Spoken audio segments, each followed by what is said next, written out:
Coffee is a big part of my day. Not only does it help me get through the morning, but I just really love the taste of good quality beans. Trade is a subscription service that brings great coffee from indie roasters all over the country right to your door. Tell Trade what you typically like, whether it's espresso or single origins or even decaf, even how you like to make your coffee, and they will recommend the right beans for you. Or you can just choose from over 450 different coffees. Then you select how often you'd like the coffee delivered to you. Shipping is always free, by the way. And if you need to skip a week or so, just do that. You can do it. No charge at all. Then pick back up when you're ready to get beans delivered to your door again.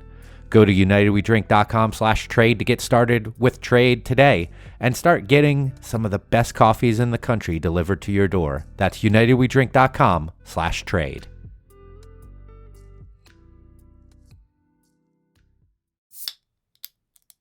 The opinions and statements in this podcast do not represent those of the host's employers, coworkers, family, or imaginary friends. Now enjoy the show. Happy hour? More like amateur hour. Welcome to United We Drink.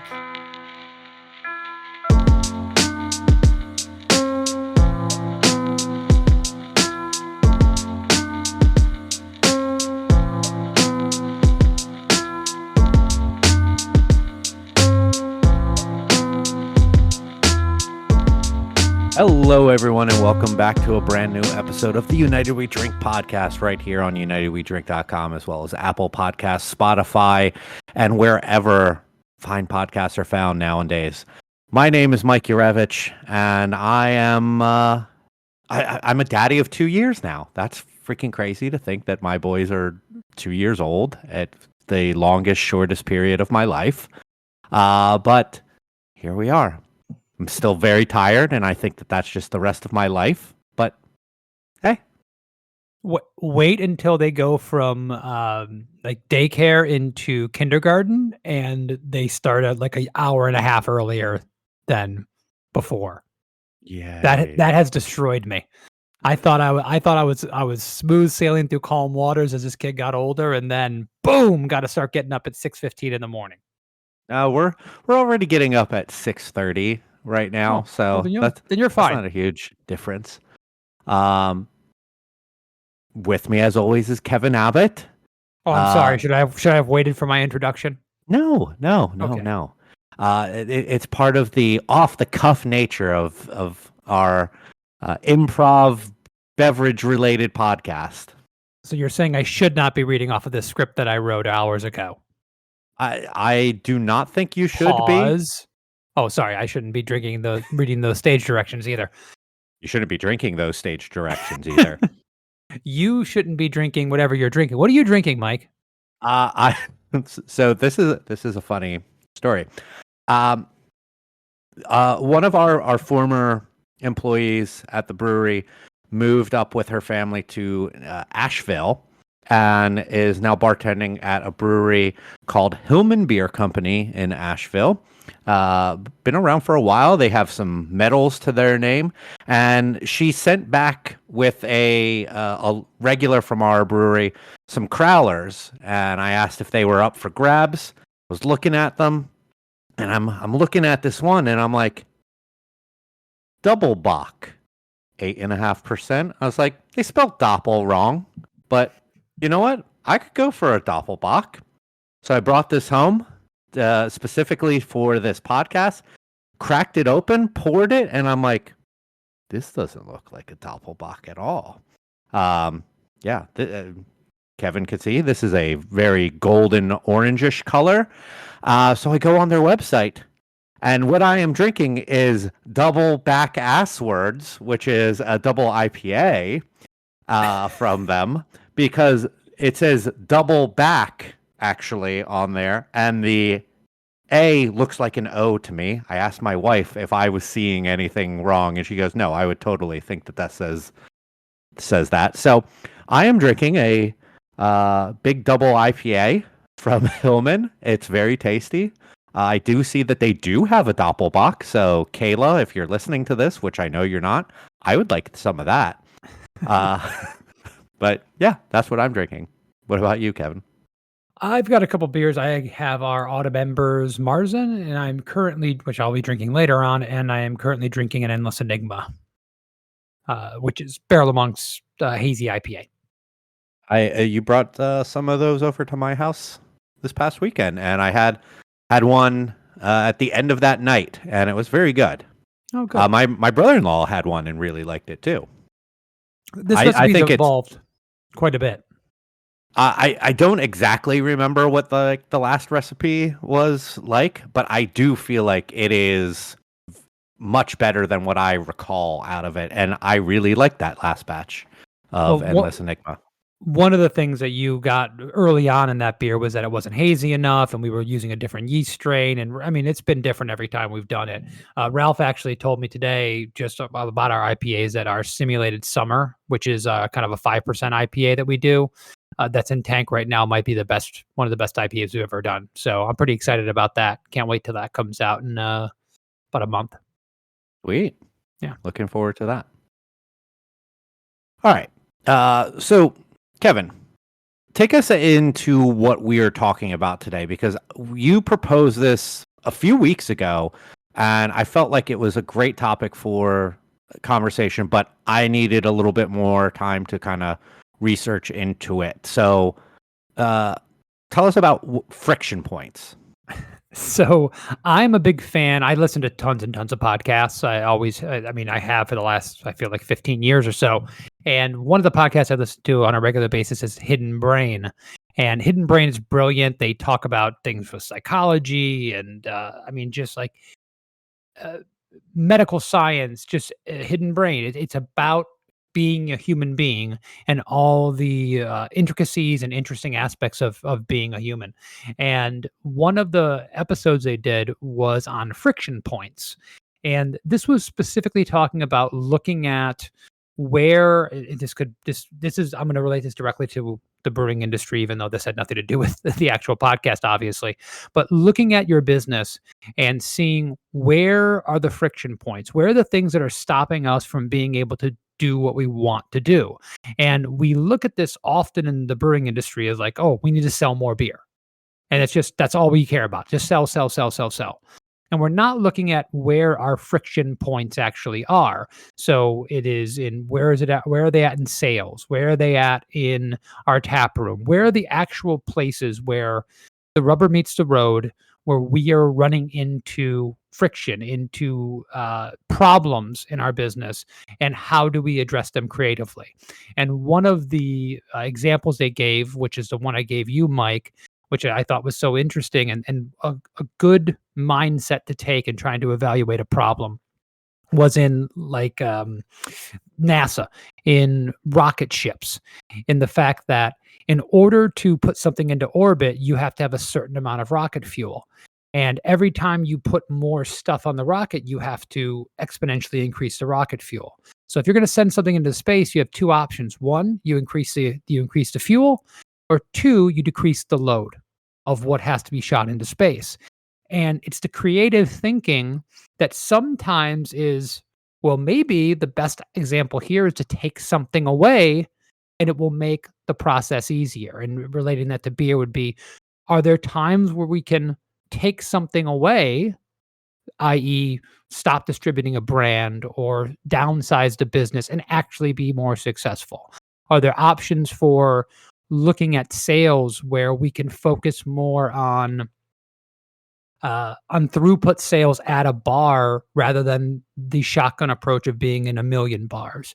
And looking at the brewing industry, I found tons and tons of quote unquote friction points in our business, and now trying to look at each one of them and try and come up with creative solutions for each one of them. So that's where we went. I know it's a long explanation, but I thought it would be an interesting conversation. And I know you took a week or so to look at some of these things. I'd love to hear what you came up with.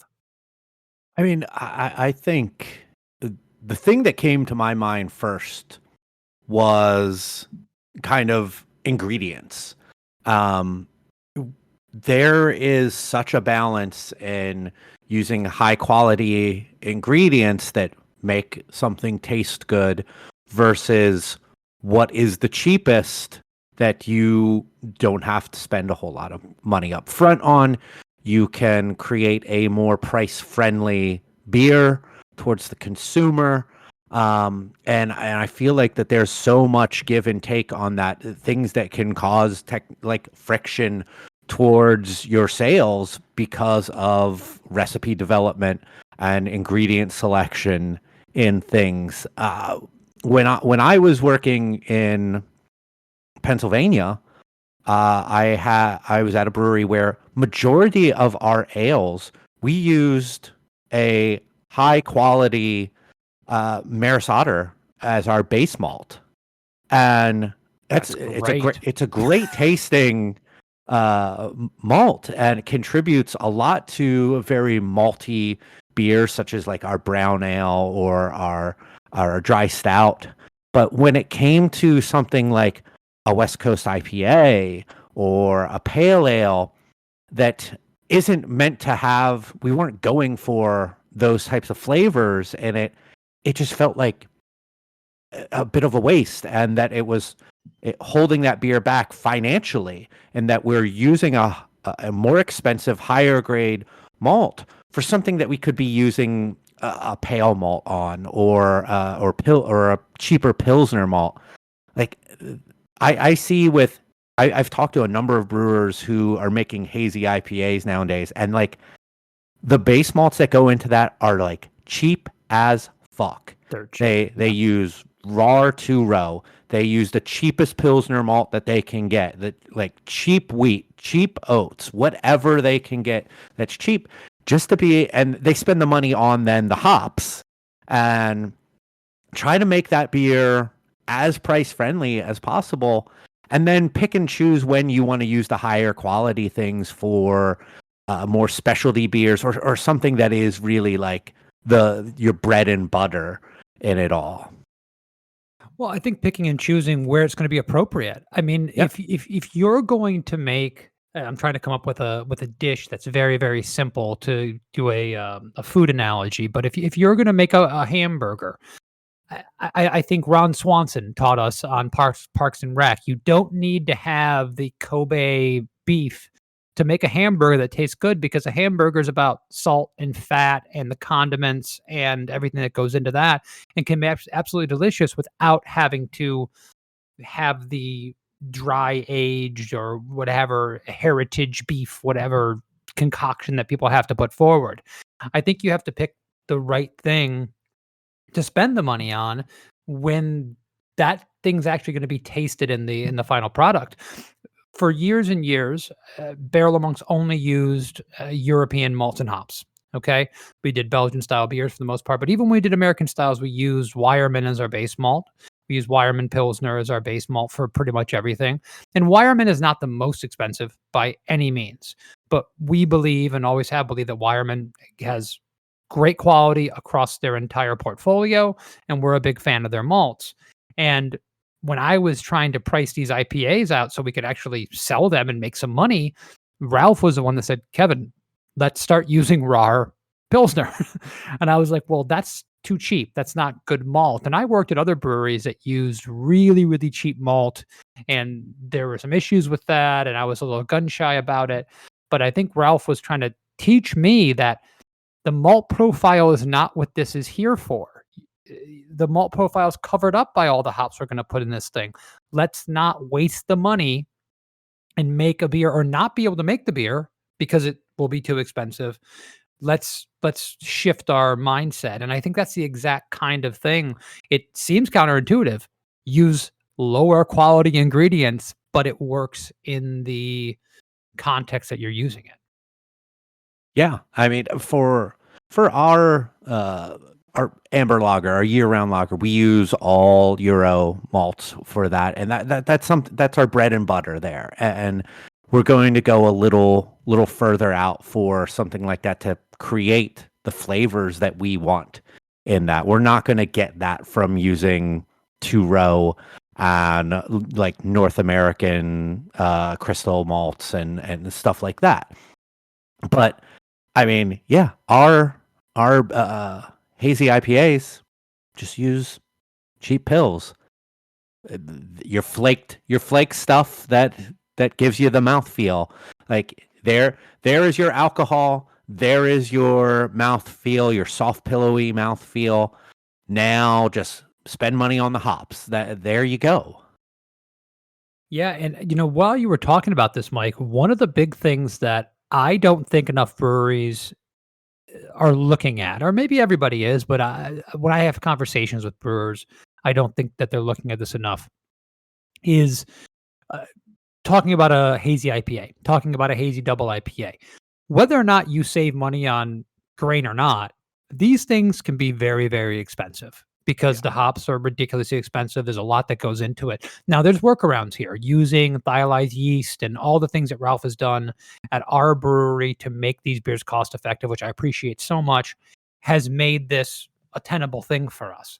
But we will do now 5 or 6 one-off beers throughout the year that are ridiculously expensive. I can't even put them into distro because I can't package them and put them into distro. I won't make any money off of them, and I have to be able to control the cost draft-wise in the brewery because we're putting in a ton of coconut, or we're doing adjunct heavy beers, or we have to bring in a unique yeast strain that we're only going to use for this one beer. And Mike, I'm sure you know this, and so many people listening know this. If you bring in a yeast a full pitch for 20 barrels and pitch and throw that thing out, I mean, that could add, $60, $70 a barrel to your cost, right? Yeah. So it's really crazy the amount of money that you can spend on these things. And I then, mean, for that, I've learned over the years, hey, dry yeast is not bad in those situations, and is cost effective. dry yeast can be better, but it's still expensive. I mean, if you want to get 6 bricks of a London, ale yeast to do your porter, it's still going to be very expensive unless you use that yeast multiple times, and you put that into the cost, and you look through your loss and things of that nature. It can be very expensive. What I'm getting to is that we have this obsession in the craft beer industry that we have to have something new all the time. I just went through my own entire calendar for 2024. I have to have at least one new beer coming out every single month throughout the year. Most of the time, I have more than, well, not most of the time, at least half the time, I have 2 new beers coming out. Some of our retreads, beer we do yearly, but we're talking about 12 to 18 new beers a year, not counting treatments and specialty things that we do. And we're on the low side of this. Some breweries have much, much more than us.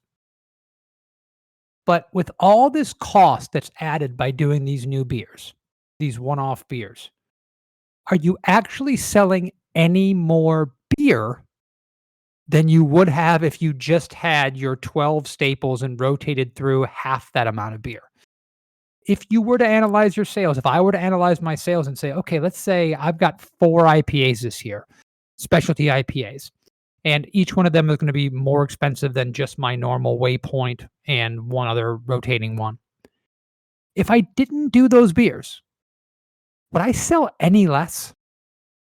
I certainly would make more, because if I sold the same amount of beer of my regular house beers or the regular rotational beers or the regular non-expensive specialty beers that we do, I'd make more money. I'd have less beers, less stress of making extra batches that on the brewing staff. And I don't know that enough people do that evaluation. I certainly don't do it enough, and I'm looking at this more and more now.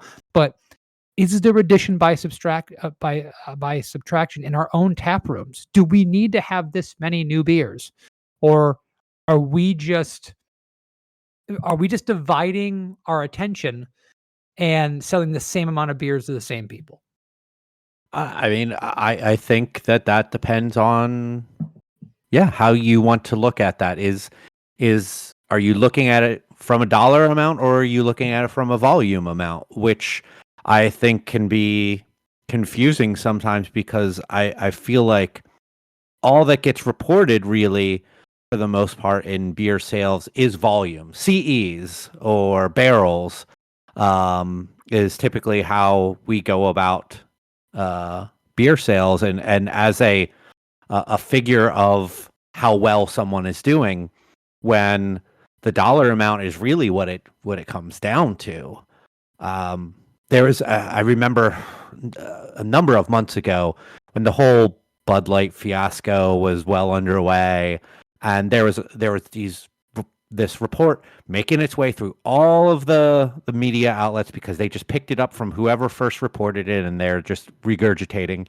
Modelo has passed Bud Light in sales, and it was like technically true, but also technically not true. It depended on which way you wanted to look at it. It was from a dollar standpoint that they had surpassed Bud Light, but Modelo is more expensive than Bud Light, so it can pass Bud Light by not selling as much because of its price point.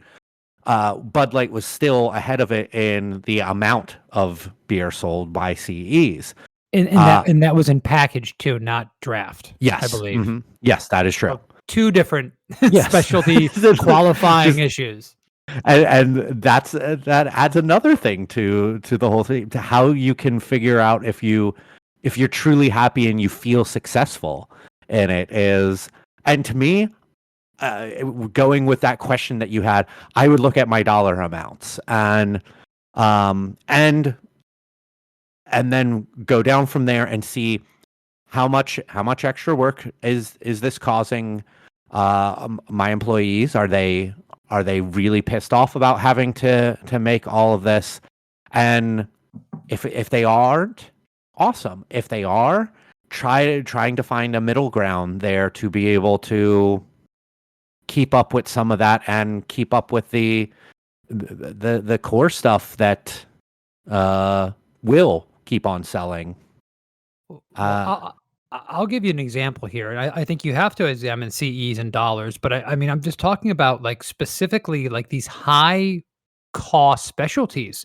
So just for an example, I mean, I this number is relatively accurate. We're up about 10% in our tap room year over year in 2023 over 2022. Nice. That's good. Happy to be up. Those numbers look good to me. But we also have a larger investment in some of the specialty beers that we are doing. If we are up 10%, but we're also spending 25% more in ingredient cost across the board, and by the way, that's probably not true. We try to keep things down, but we're not actually making any more money, potentially, if we look at the equation. And that's the really important thing you can do. And you can never go back and run the experiment again and say, what if we hadn't done these specialty beers? Would we still be up 10%? Or would we be selling less because we didn't have as much specialty stuff available, so people didn't come back as often? We know we're never going to have a perfect world. We can do both those things, but we can experiment. We could if there was a TVA and we created a branch timeline, and you were Loki and you can time slip between them. Yes, and then all you're doing is that Loki run an Ordex report for this date. But what we can do, and something that I'm doing this year, is that I'm doing one less specialty can release than I did in 2024. I will do one less specialty can release than I did in 2023.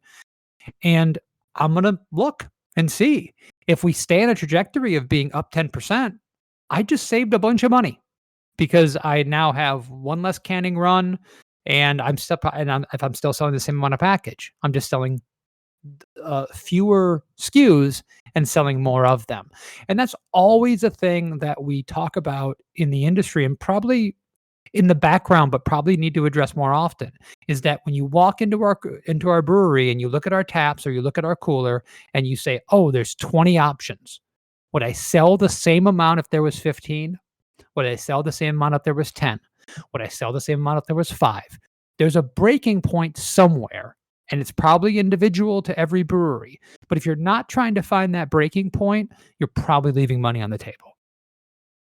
So you're dropping one, not like one per quarter, just one for the entire year? So we in 2023 we did 4 canning runs. Each canning run is essentially 2 specialty beers that either we've never done before or we're bringing back. A yearly beer, a seasonal beer, with a staple beer in the canning run.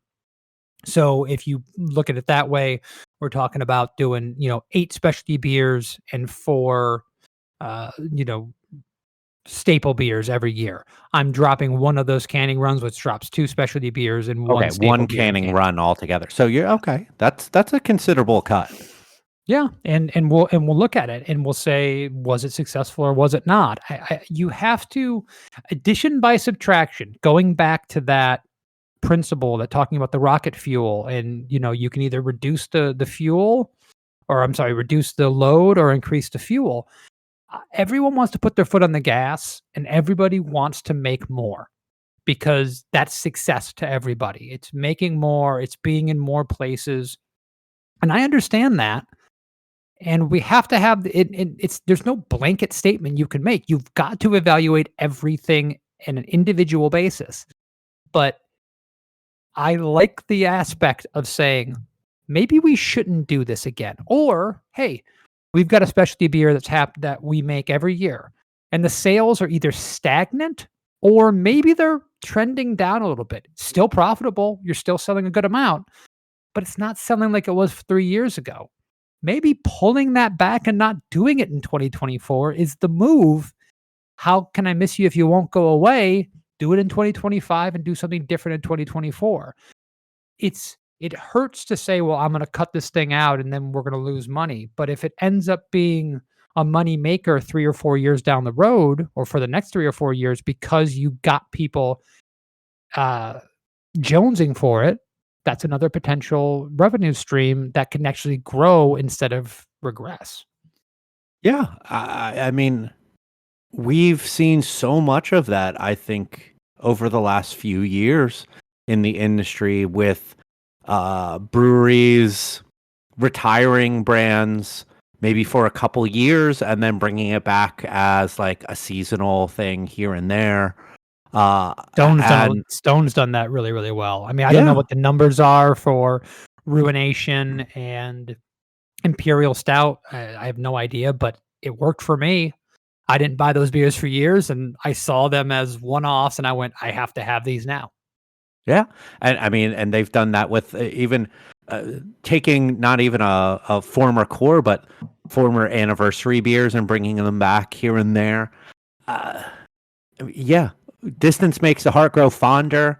There's so many ways of like slogans and shit that go into how you don't see something for the longest time, and then when it comes back, that nostalgia just hits your mind so hard that you go for it, and you need to have it.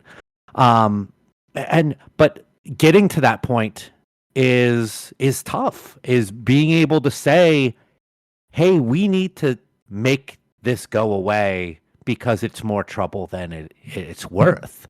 Making a particular brand and saying, "Yeah, you know what? You owner guy or you brewer guy, you love this beer. It's special to you. It's important to you.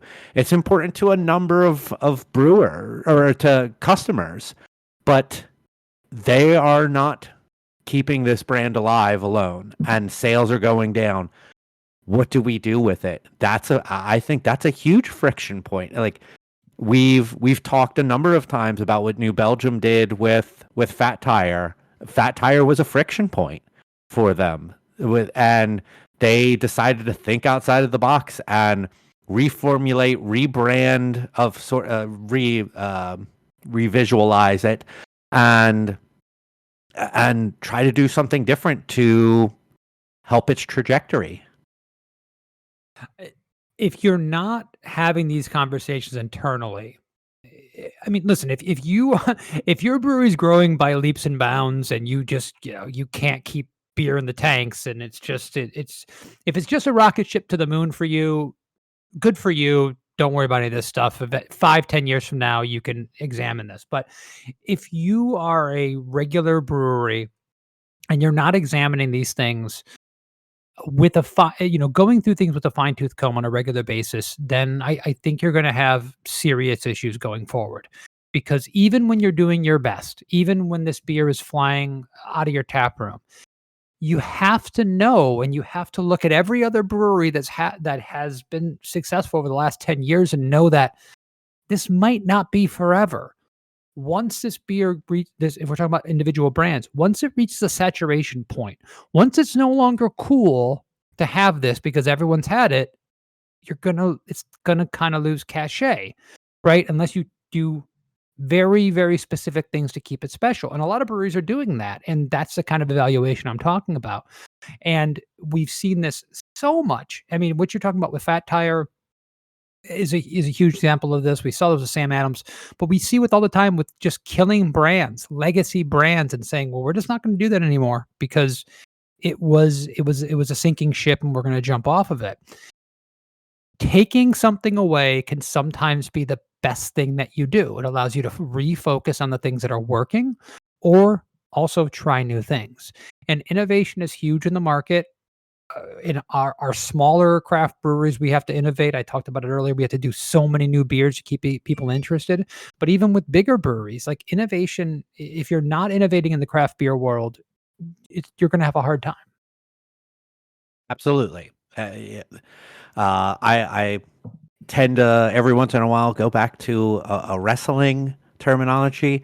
You got to evolve or perish in this industry, and you know, I want to. I don't have a really good way of pivoting on this to another friction point I see, and that is really just the overall infrastructure of a brewery. And there's so many points in there, and a lot of them, unfortunately, there's not a whole lot that you can do with it once you have your brewery in place. And a lot of breweries opened up with bigger systems than were necessary because we were looking at that rocket ship going up and didn't foresee it leveling off as much as it did and start to slowly downturn. And with that, I think that a lot of breweries are stuck in a point where you have a big system, you don't, you maybe your sales don't necessitate having all those tanks in that system, but you need to make beer, you need to fill those tanks. You don't really have the sales staff out there. You don't really have enough people in the brewery. And honestly, I don't even know what the answer to this is, but it seems like a lot of times too many hours for few people making too much beer. And that I think necessitates serious discussions from within to figure out, all right, what are we doing? Do we need to scale back how much beer we're making so that these people who work here now can make it and not have to burn themselves out, and we can sell it in very specific territories, including our tap room?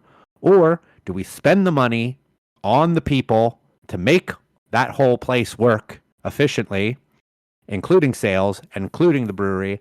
And people say spending money right now is very scary, and I don't disagree with them on that. But those are really the two ways to look at that, to me. If you're in a no-win situation, you're in a no-win situation. And by the way, the brewing industry is not unique. There are millions of restaurants that have never had a chance of being successful because they didn't have a good business plan. They were underfunded. I mean, we're not unique in the brewing industry. Business in general is scary, and most businesses fail. That's just period, end of story, right? Yeah. The brewing industry is interesting in the fact that it is a sexy thing to get into. It is a interesting thing. It's cool to open a brewery. There's still that. So you have it's more cool than opening a restaurant, I think, in a lot of people's mind. So you get more and more people getting into it because they think it's going to be a great hobby. It's going to be fun. They're going to get to make alcohol and bring their friends around. So that cachet, I think, has buoyed the rapid growth and then the insane realization of what's actually happening. Mike, there is no answer. I mean, if you had an answer for that, you'd be, you and Kelly Meyer would be hanging out, and instead of talking about all these breweries closing, you'd be the consultant that helps them all stay afloat and make millions of dollars, and you get trickle down from that, and then I'd be borrowing money from you. Hey, trickle down. Hey, it works, right? Trickle down economics works. But I think what you're identifying, though, is the path that we have to take in one way, shape, or form. Do we cut back on what we're doing, or in the other option there is not to cut back necessarily on what we're doing as far as volume, but on brands. And we have done this in a major way at Barrel of Monks, which is saying we are going to focus more and more on our cores and our cores and our cores. We're going to stop this necessity. Now, I said that we're going to be doing all these specialty beers in the year, but most of them are only in the tap room. I'm not asking my sales rep to go out every month and sell 40 slims of a specialty beer, because it's a hand sell. It's a lot of work. It has to turn over quickly to get the next one in. So he will come to me and go, "Hey, everyone's asking for a Pilsner." And I'll say, "We don't have a Pilsner. We have a white ale. We have a blonde ale with guava. We have an IPA. Go sell those." Well, it's hard because it's a limited portfolio. Okay, we have a white ale. We have a blonde ale with guava, and we have an IPA. Go sell those. I don't care if it's a smaller market because we don't have a Pilsner, or because we don't have a whatever is the hot beer at the time. We just need to sell those because the scalability of those cores allows so much more flexibility in our brewery. It's less work to make 5 more barrels of that beer next month than it is to create a whole new beer to sell 5 or 10 or 15 or 20 barrels of. And I think we get so wrapped up in being everything to everybody and saying yes to everything that we don't realize that the distributors who have only wanted small amounts of SKUs and the big boys who are only doing 1 or 2 or 3 things, they got it right. Financially, I don't know about quality-wise, I don't know about philosophically, but financially, cutting SKUs down, being simple, driving sales with a few brands, 80-20 rule, whatever you want to call it, is what makes people profitable. Out in distribution. In your tap room, it's a different story. And if you have a tap room first model and you are just cranking through 150 cases of a new specialty beer every month, good for you. Please keep doing it. But if you're like me with a 20 barrel system and you need to grow in the market to really, really grow, less SKUs. Once again, I'm reducing weight. I'm not increasing the fuel. This reminds me a little bit of our conversation that we had with Kelly. Go check out previous episode with Kelly Meyer from How Not to Start a Damn Brewery. I did a plug for Archive. Good for you. I remember him saying during our conversation, I hope that it was during when we were recording and not like off air, but he talked about how if he could do it all over again, he would be a contract brand. And to me, that made no fucking sense whatsoever. Because contract brands cost a fuck ton of money too. Yes, you don't have the initial overhead, but there's still a lot of money involved in that.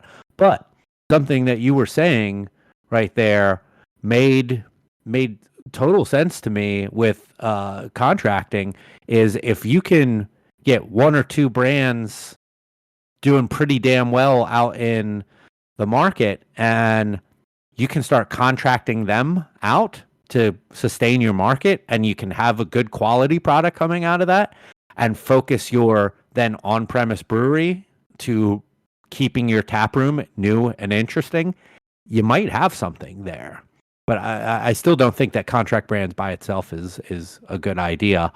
But I mean, there is a good option for relieving friction from your brewery if you can find a good contract partner to make a brand for you, and you can continue to make money and grow off of that while keeping your brewery people employed and making beer for your tap room and a little bit trickle out to the market. I mean, listen, the less you have invested and the less you're exposed financially, especially early on when you're starting your brewery up, the better it is for you, as long as you're funded well enough so that you can weather a storm. I mean, so many people get into this and they've got like 3 months of working capital and that's it. Hell, we got to be profitable after 3 months. Well, you're going to have a hard time. It's not that it's impossible. It depends on how big you are. It depends on how big your tap room is and all these other things. There's a lot of things that go into it, but there's a lot of different ways to do it and to a lot of ways to skin that goat. But I think that we get so wrapped up in, and I'll just, rephrase something I said earlier, but we want to say yes to everybody. We want to be all things to all people. We are chasing individual accounts. One of my favorite instances in the craft beer world, and this was like when I was barely in it. I think I just started brewing for Funky at the Lounge, and I was, a home brewer and just learning what I was doing. And there was this guy that was hanging out at Coffee District, what our local haunt, the place that really helped turn me on to craft beer. And this guy was a home brewer who was going to open a brewery, quote unquote, and said, "Well, I've got this one bar, and this bar is going to sell my beer, so I'm going to be good."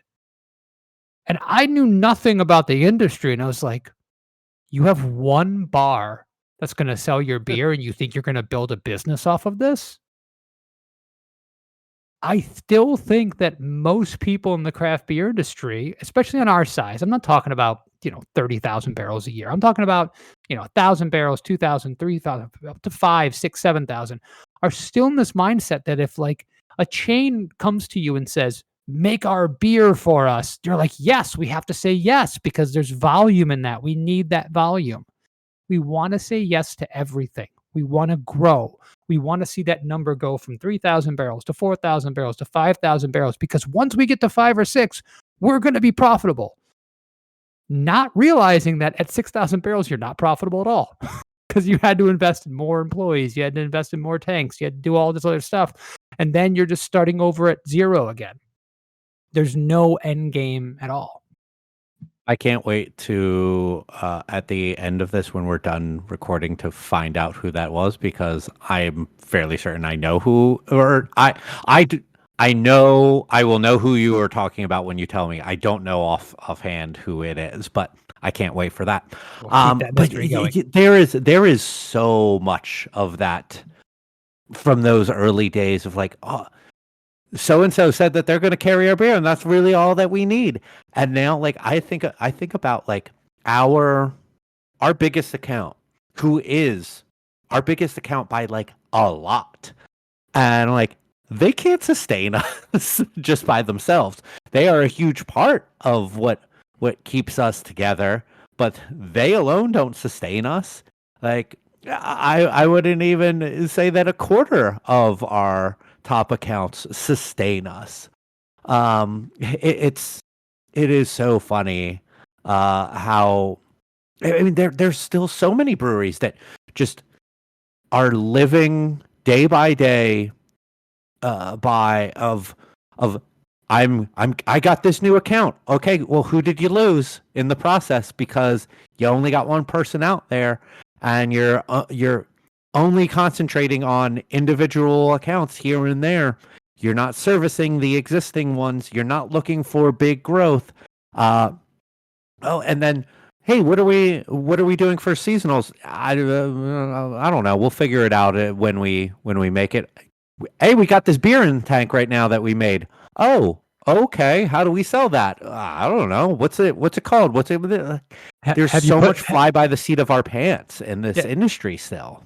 Have you put a NIF in, new item form with your distributor? Are they actually going to pick it up when it's ready? Do you have any pre-buys? Do you have any pre-sales for any of the package? I mean, going into that kind of conversation, I mean, I went through this idea of friction points really got me to start thinking about the business in a different way. And I started putting together a list of things, and I've got a lot of things here. And I know, Mike, you came with several examples that you've presented here, which are great. One of the things in looking into distribution, going off something that you said, is that that approach that I got a new account is somehow the holy grail in and of itself is one of those, rocket fuel versus weight conversations, talking about the accounts that you lost, talking about the throughput on that account.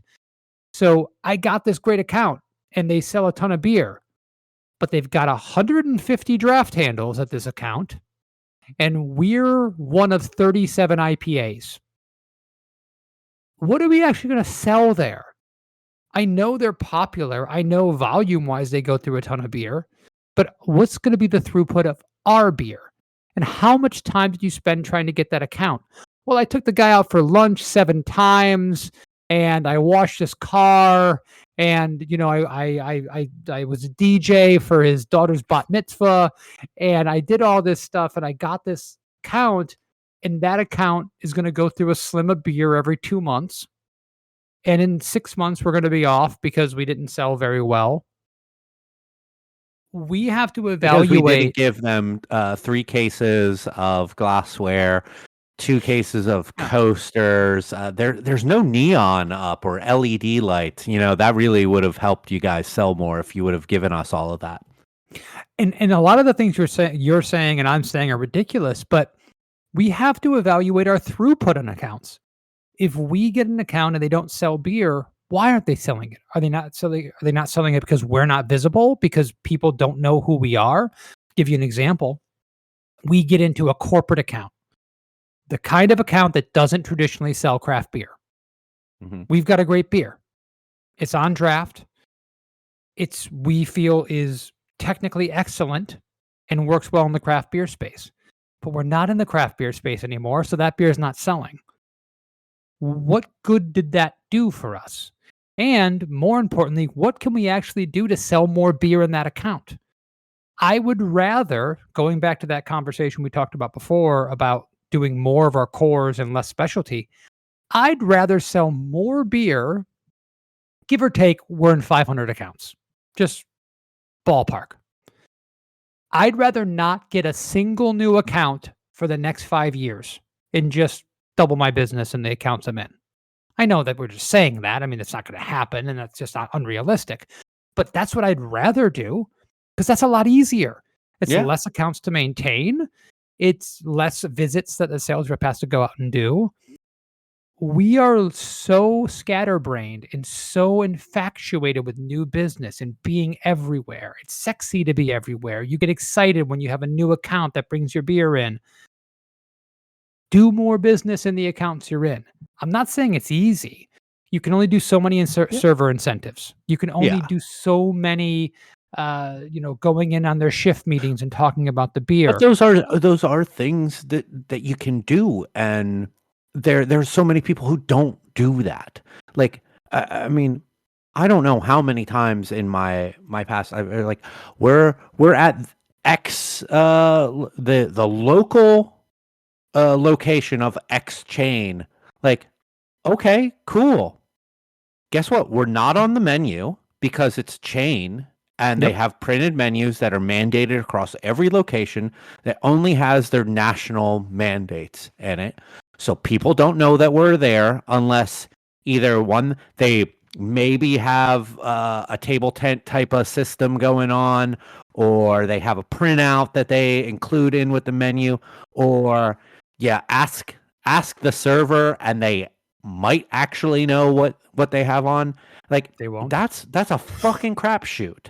Like, to be like, okay, now what do we do here? We rack in the dollars, bro. No, like, you have to do fucking incentives to those servers and education. But that even happens with locals too. We went to a dinner for my wife's birthday last week at a local place. It's one fucking location. It's a great restaurant. And my brother-in-law is like, and it's funny because he's been there so many times. And he goes to the server, am I missing something, or is the beer not on the menu? Beer's not on the menu at all. Wine and cocktails are. They have 8 handles. and package, and they don't have any beer on the menu. And the server's like, oh, no, we have XYZ, blah blah blah. And he's like, my brother-in-law goes, I'm not blind. It's just not on here. He goes, yeah, it's not on here. I just know it if people ask. Like, that fucking sucks. They're like, we're not in there, but people who I know are in there. Like their brands are in there, and how are they fucking supposed to sell when they're not even on a menu of a one location spot? You got to go in there and try to teach the bartender or bartenders and the servers. Luckily, that server was damn good, and he was able to go this, that, boom. That's stuff that you have to do. You can't just be like, I got the spot, now cruise. But that's what everyone does. I mean, and I'm saying that obviously with hyperbole, but we got the spot. He literally means every brewery does that. Yeah, fuck you. But we got the placement. Let's go away and find the new one. And this is the friction point. You've done the work. You've spent months trying to get this location, and then you abandon the idea of selling more in that location, or saying, well, we can't be on the menu. Can we do a table tent for a month? Right? Can we do anything in this place to make people know that we exist? And sometimes the answer is no. Okay. The answer is no. You just busted your ass to get this one account, and it's not going to work out for you. Sometimes you're going to fail. Sometimes the beer is not going to work in a location.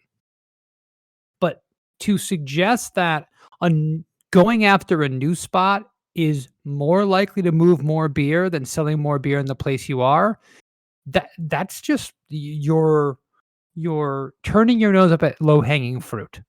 Because if you can move from being, I'm talking about volume places, by the way. I'm not talking about mom and pop restaurants that no matter what they do, they're never going to sell more than a sum a month. We have to evaluate these situations individually.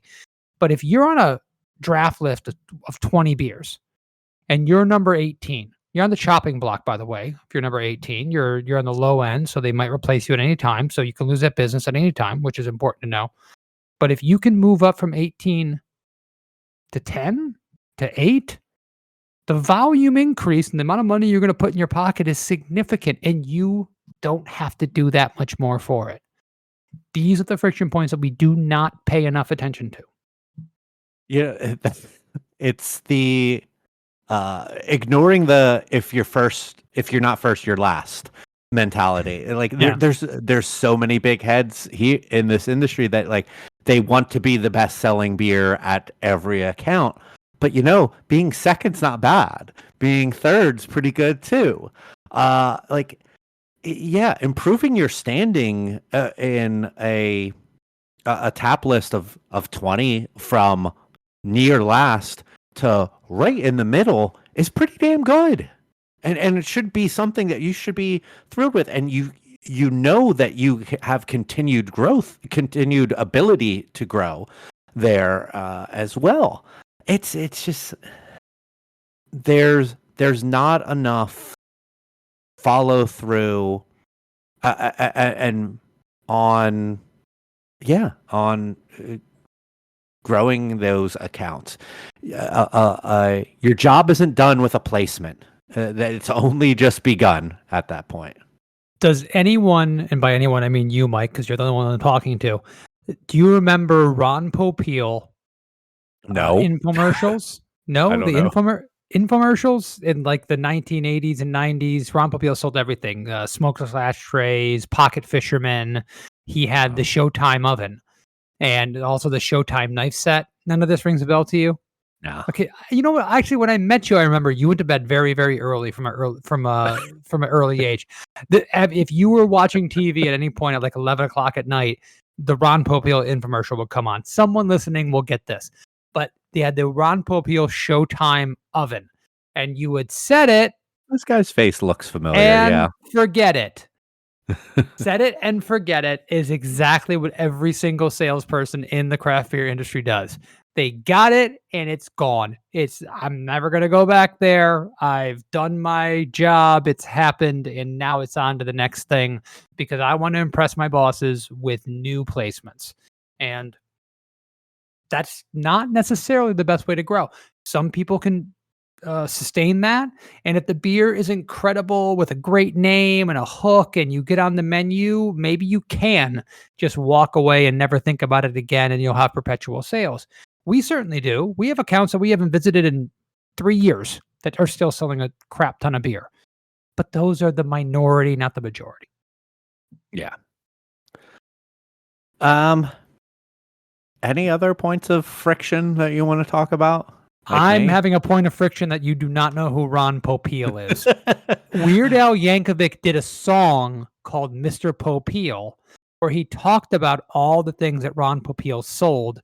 I bought a Showtime knife set. I had it for many, many years. They were terrible, by the way. But, I just the fact that we are about the same age and this is not something in your wheelhouse is making me, it's a friction point. I'll be honest with you. I mean, really, Billy Mays is the infomercial guy that I know. And I know that that's a way more recent thing, but Freaking millennial. I am a millennial. I know. That's why I'm saying that. The funny thing is, former co-host and friend of the show, Joel Codner, once was going on a rant about millennials, and I was like, I'm a millennial. He's like, you're a Gen Xer who got stuck in traffic. And I was like, that is a really funny joke. And then I brought it up to him again years later, and he's like, I said that? I'm like, yeah. He's like, that's so dumb. I'm like, no, it's not. I thought it was pretty smart. It was off the cuff. It was good. I mean, I would have laughed. Any other friction points besides me not knowing your favorite infomercial guy? Listen, there's a lot of them, and I would encourage anyone listening to this episode that's in the industry, or even if you're in a different industry, you just love craft beer, you listen to United We Drink, looking at some of these things with fresh eyes, talking to the people in your company and your business to ask them where they see friction points at. Where do you see the places where we're having the biggest struggle? And don't let it just be broad, like selling more beer. Where are we having the problem? Is it getting people into the tap room? Is it visibility? And what are the creative solutions around that? And don't be afraid of addition by subtraction. Don't be afraid to ask really dumb questions. What if we just started selling mousetraps instead? Because the beer industry sucks. Ask the dumbest questions, ask the most broad questions as possible, and have that dialogue happen internally. A lot of good things can come out of it. Nice. All right. Let's head into last calls, the point in the show where we give each other an unspecific amount of time to talk about whatever it is that we want, beverage related, unrelated. And it is unopposed, unobjected, uninterrupted. I'm going to start things off here with a recommendation for a podcast that I have recently come across thanks to another podcast. I'm a big fan of the podcast 20,000 Hertz that is all about sound. And they recently did an episode with a podcast called Under the Influence with Terry O'Reilly. It's a marketing ad related podcast, and I absolutely have fallen in love with this. It's based out of Canada. I believe the CBC is produces it, and they go into some amazing stories about brands, marketing, ad campaigns. I was just listening to one earlier today that was The Allure of the Badass, talking about the rise of anti-heroes in television, movies, marketing, and how being bad is all of a sudden a great selling point to businesses. I really adore stuff like this and learning stories about ad campaigns and what their mindsets of businesses and then the firms that they worked with were going with on things. So please, if you're into stuff like that, look for Under the Influence with Terry O'Reilly on your podcast streaming app. Kevin. So Mike also does this, but I talk a lot about TV shows that are like pop culture, entertainment, things of that nature. And most of the time we're talking about things that are current. But one of my favorite television shows of all time is The Twilight Zone. The Twilight Zone is just 5 seasons, an incredible run. Rod Serling is a master of suspense and horror and just incredible stories. The Twilight Zone still holds up today. Not every episode, for sure, not every episode, but the vast majority of the episodes are things that you can watch today and really, really enjoy. And there is a YouTube channel called Channel Awesome that has done a breakdown every year through October, the 1st to the 31st. They will review one episode of The Twilight Zone. And once again, this episode is coming out way after October. But I have been doing a deep dive and rewatching all these episodes, these breakdowns, and these reviews of the what they call the Twilight. What would they call it? It's going to come to me in a second. Twilight October Zone, or the Twilight Tober Zone, something of that nature. Channel Awesome, Twilight Zone. You look it up, you'll find it. But about 10 to 15-minute reviews of some of the greatest television shows in the history of mankind. And I love the show. They do a Twilight Zone marathon every year, I believe, on Sci-Fi around New Year's Eve or on New Year's Eve. And just going back and looking through some of these episodes, I get chills watching them. There is so much great social commentary in the Twilight Zone. There are incredible twists that even when you've seen them 100 times, you still love and enjoy watching. And incredible performances. Jack Klugman, among many, many others. I highly recommend it. It's a black and white TV show. I know a lot of people, especially probably now in 2023, don't want to go back and watch episodes that old. But those are fantastic. If you ever get a chance, watch Twilight Zone. But go to Channel Awesome if you're a Twilight Zone fan and watch these breakdowns of these episodes. Get new insight on these episodes from someone who's really passionate about the show and has a lot of really cool things to say about it. Nice.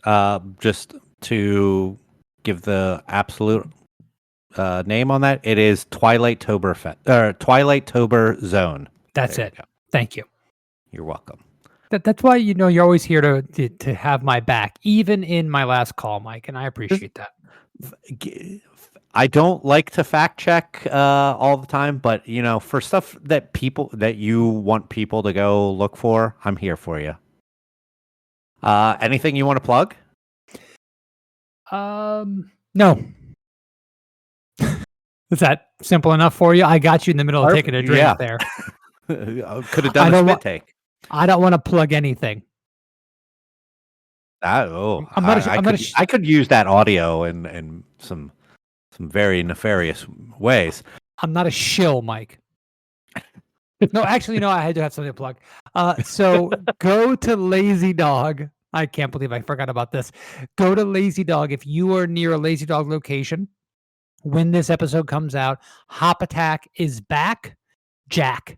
Just to make sure that I can get some rhyming schemes in. Hop Attack was a double IPA we did with Lazy Dog. We did a collaboration beer brewed by Melvin Brewing, but recipe put together by Ralph Renault. And it was selected as the best IPA for the beer club for Lazy Dog that they've ever done. It was selected by the beer club members to come back, one of only 4 beers to come back in the Battle of the Brews.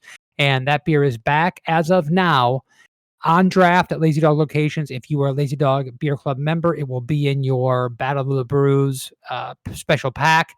If you're not a member of Lazy Dog's Beer Club, I highly recommend it. The food's great.